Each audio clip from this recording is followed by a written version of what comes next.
Hello বন্ধুরা, welcome to my channel mister Bong review.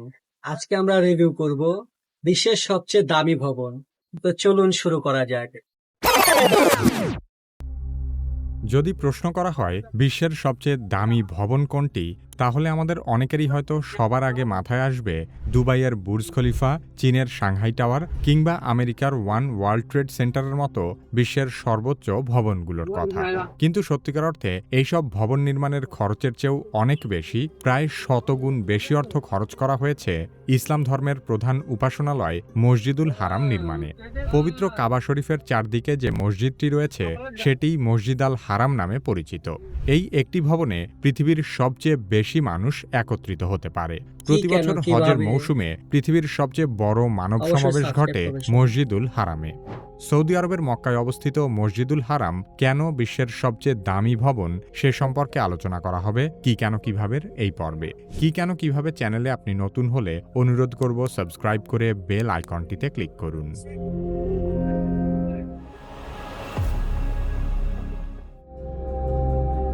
Saudi আরবের মক্কা নগরীতে অবস্থিত মসজিদুল হারাম ইসলামের পবিত্রতম স্থান এবং বিশ্বের বৃহত্তম মসজিদ। এটি মুসলিম উম্মার জন্য হজ ও ওমরা পালনের কেন্দ্রবিন্দু। মুসলিমদের কাছে পবিত্র কাবা শরীফ এবং মসজিদুল হারাম অমূল্য সম্পদ। ইসলাম ধর্মের কেন্দ্রীয় এই মসজিদের মূল্য মুসলিমরা টাকার অঙ্কে বিচার করে না। তবে যুক্তরাজ্যের দ্য স্ট্যান্ডার্ড পত্রিকার হোমস অ্যান্ড প্রপার্টি বিভাগের অনুসন্ধানে দেখা গেছে মক্কার মসজিদুল হারাম বিশ্বের সবচেয়ে ব্যয়বহুল স্থাপনা। হোমস অ্যান্ড প্রপার্টির প্রকাশনা মূলত বিশ্বের শীর্ষ আবাসন ও সম্পত্তি, বাড়ির দাম এবং অভ্যন্তরীণ সাজসজ্জার বাজার সম্পর্কিত বিভিন্ন বিষয় নিয়ে ফিচার করে থাকে। বিশ্বের শীর্ষ 10টি ব্যয়বহুল ভবন সম্পর্কে গবেষণা করতে গিয়ে তারা দেখতে পায় পবিত্র মসজিদুল হারামের নির্মাণ ব্যয় বিশ্বের অন্য যে কোনো ভবনের নির্মাণ ব্যয়ের চেয়ে অনেক বেশি। হোমস অ্যান্ড প্রপার্টির তথ্য অনুযায়ী মসজিদুল হারামের নির্মাণ ব্যয় প্রায় ৭৫ বিলিয়ন ইউরো বা $100 বিলিয়ন, যা বর্তমানে বাংলাদেশি মুদ্রায় প্রায় ১২,১৫,০০০ কোটি টাকা। মজার বিষয় হল বিশ্বের দ্বিতীয় সর্বোচ্চ ব্যয়বহুল ভবনও মসজিদুল হারামের ঠিক পাশেই অবস্থিত।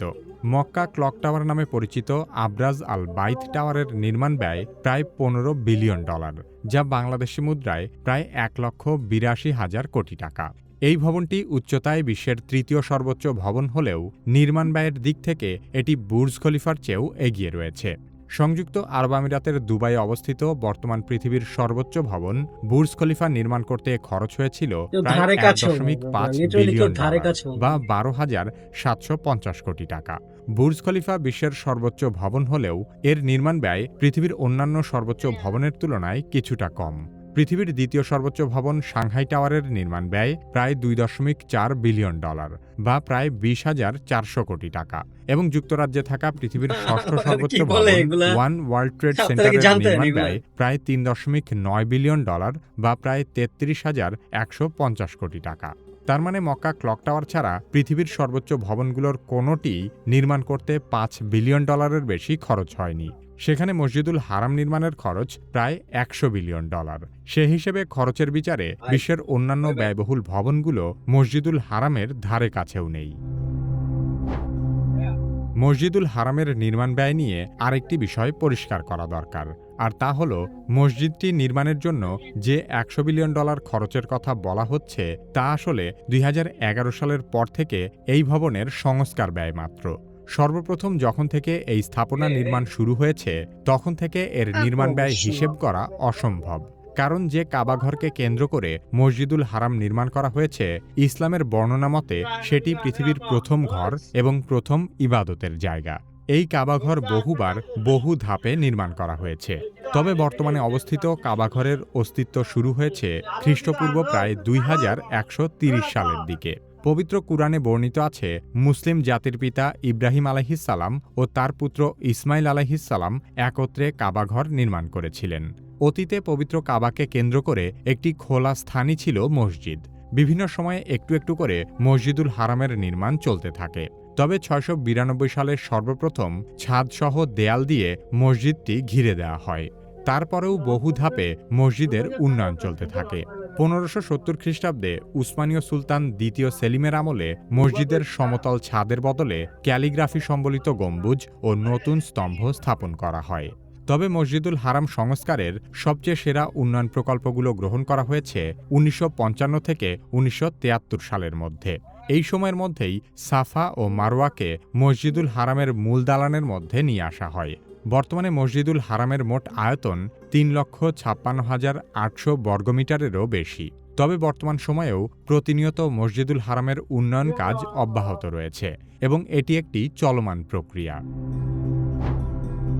মসজিদুল হারাম সংস্কারের এত উচ্চ মূল্যের পেছনে কয়েকটি গুরুত্বপূর্ণ কারণ রয়েছে। ২০১১ সালে শুরু হওয়া সম্প্রসারণ প্রকল্পে নতুন প্রার্থনা হল, বর্ধিত তাওয়াফ এলাকা, উন্নত এসকেলেটর লিফট ও ট্রান্সপোর্ট ব্যবস্থা এবং আধুনিক শীতাতপ নিয়ন্ত্রণ ও সুরক্ষা ব্যবস্থা যুক্ত করা হয়েছে। মক্কার জমির দাম পৃথিবীর সবচেয়ে ব্যয়বহুল জায়গাগুলোর মধ্যে শীর্ষে রয়েছে। মসজিদুল হারামের চারপাশের প্রতি বর্গমিটার জমির মূল্য ৩০ লাখ থেকে ৫০ লাখ সৌদি রিয়াল, যা বাংলাদেশি টাকায় প্রায় ৯ কোটি থেকে ১৫ কোটি টাকা পর্যন্ত হতে পারে। নতুন করে মসজিদ সম্প্রসারণের জন্য এই জমি অধিগ্রহণে বিপুল অর্থ ব্যয় হয়েছে। হজ ও উমরার জন্য প্রতি বছর কয়েক কোটি মানুষ এখানে আসে। ফলে হাজিদের নিরাপত্তা নিশ্চিত করতে পৃথিবীর সবচেয়ে আধুনিক প্রযুক্তি ব্যবহার করা হয়েছে। সন্ত্রাসবিরোধী বিশেষ স্ক্যানার ও সার্ভেইলেন্স সিস্টেম, লক্ষাধিক ক্যামেরা ও ফেস রিকগনিশন প্রযুক্তি এবং স্বয়ংক্রিয় ভেন্টিলেশন ও আগুন প্রতিরোধী ব্যবস্থা স্থাপন করা হয়েছে। এখানে ব্যবহৃত অধিকাংশ প্রযুক্তি শুধুমাত্র এই মসজিদের জন্য বিশেষভাবে উদ্ভাবন করা হয়েছে। মসজিদুল হারামেই রয়েছে বিশ্বের সবচেয়ে সেরা ও বিস্তৃত মাইক ও সাউন্ড সিস্টেম, যার মাধ্যমে প্রতিদিন ৫ ওয়াক্ত আজান ও সালাতের আওয়াজ সম্প্রচার করা হয়। মসজিদুল হারামে বিশ্বের সর্বোচ্চ মানের স্থাপত্য ও নির্মাণ সামগ্রী ব্যবহার করা হয়েছে। মসজিদের ভেতরে ব্যবহৃত মার্বেল, গ্রানাইট এবং কার্পেট অত্যন্ত ব্যয়বহুল। মসজিদের কিছু অংশে বিশুদ্ধ স্বর্ণের প্রলেপ ব্যবহার করা হয়েছে। বিশেষ করে স্বর্ণ দিয়ে তৈরি পবিত্র কাবার গিলাফ প্রতি বছর নতুন করে তৈরি করা হয়, যার মূল্য প্রায় $৬ মিলিয়ন বা প্রায় ৬৫ কোটি টাকা। মক্কার মরুভূমির পরিবেশের মাঝে গড়ে ওঠার কারণে মসজিদুল হারামে অত্যন্ত জটিল ও ব্যয়বহুল শীতাতপ নিয়ন্ত্রণ ব্যবস্থা স্থাপন করা হয়েছে। তবে তার চেয়েও আশ্চর্যের বিষয় হল মসজিদুল হারামের মেঝে। এই মসজিদের মেঝে এমন মার্বেল দিয়ে আচ্ছাদিত যার বিশেষ তাপ শোষণের ক্ষমতা রয়েছে। ফলে প্রখর রোদে খোলা আকাশের নিচে কাবার চারপাশে তাওয়াফ করার সময়ও পায়ের তলায় বেশ ঠান্ডা অনুভূত হয়। মসজিদের মেঝে ছাড়াও দেয়াল, স্তম্ভ এবং অন্যান্য অংশে ব্যবহৃত মার্বেলও অতি উচ্চমানের। ইতালির ক্যারেরা অঞ্চল থেকে আনা বিশ্বের অন্যতম সেরা মার্বেল মসজিদের প্রধান মেঝেতে ব্যবহার করা হয়েছে। গ্রিসের থ্যাসোস দ্বীপ থেকে আনা অত্যন্ত উজ্জ্বল ও সাদা মার্বেল মসজিদের ভেতরের দেয়াল ও স্তম্ভে ব্যবহার করা হয়েছে। তুরস্কের মুগলা অঞ্চল থেকে আনা মার্বেল সাফা মারওয়া এলাকায় ব্যবহৃত হয়েছে। এছাড়া ভারত, ব্রাজিল ও সৌদি আরবের স্থানীয় কিছু গ্রানাইট মসজিদের ভিত্তি ও স্তম্ভ হিসেবে ব্যবহার করা হয়েছে। সবকিছু মিলিয়ে এই ভবনের প্রতিটি কোণায় ব্যবহৃত সর্বোচ্চ মানের নির্মাণ সামগ্রী এবং সর্বাধুনিক উন্নত প্রযুক্তির ব্যবহারের কারণে মসজিদুল হারাম বিশ্বের সবচেয়ে ব্যয়বহুল স্থাপনায় পরিণত হয়েছে। বৈষয়িক এবং আধ্যাত্মিক উভয় দিক থেকে পৃথিবীর সবচেয়ে মূল্যবান স্থাপনা মসজিদুল হারাম ভৌগোলিকভাবেও এক অনন্য জায়গায় অবস্থিত। বেশ কিছু গবেষণায় পবিত্র কাবাঘরই পৃথিবীর কেন্দ্র হিসেবে উঠে এসেছে। পবিত্র কাবাঘরের ভৌগোলিক বিশেষত্ব সম্পর্কে আরও জানতে চাইলে কি কেন কিভাবে এই ভিডিওটি দেখতে পারেন। আমাদের ভিডিওগুলো ফেসবুকে দেখতে চাইলে কি কেন কিভাবে ফেসবুক পেজ লাইক এবং ফলো করুন। পরবর্তী ভিডিও আপলোড হওয়ার সাথে সাথে দেখতে চাইলে কি কেন কিভাবে সাবস্ক্রাইব করে বেল। তো বন্ধুরা, আমরা এই ভিডিওতে অনেক কিছুই অজানা, অনেক কিছু জানতে পারলাম। আসলে মুসলিমদের স্থাপনা অনেক মূল্যবান, আমাদের শুকরিয়া করা উচিত। আমার জানা ছিল না, এখানে অনেক কিছু দেখলাম যেগুলো আমার জানা ছিল না, জেনে নিলাম এবং আপনারাও জেনে নেবেন। অবশ্যই কি কেন কিভাবে এই চ্যানেলটাকে সাবস্ক্রাইব করবেন এবং অবশ্যই আমারটাও মিস্টার বং রিভিউ চ্যানেলটা সাবস্ক্রাইব করে দিবেন। এটা একটা নতুন চ্যানেল, আরো এরকম রিয়াকশন ভিডিও আপনাদের মাঝখানে নিয়ে আসবো আমি আশা করি। আমার সাউন্ডটা একটু প্রবলেম হতে পারে, কারণ এটা আমার ব্যবসা প্রতিষ্ঠান, এখানে বেশ আমি এই ভিডিওটা রিয়েক্ট করতেছি, বাইরের অনেক নয়েজ আসতে পারে, তার জন্য আই এম এক্সট্রিমলি সরি। এখনকার জন্য এই পর্যন্তই।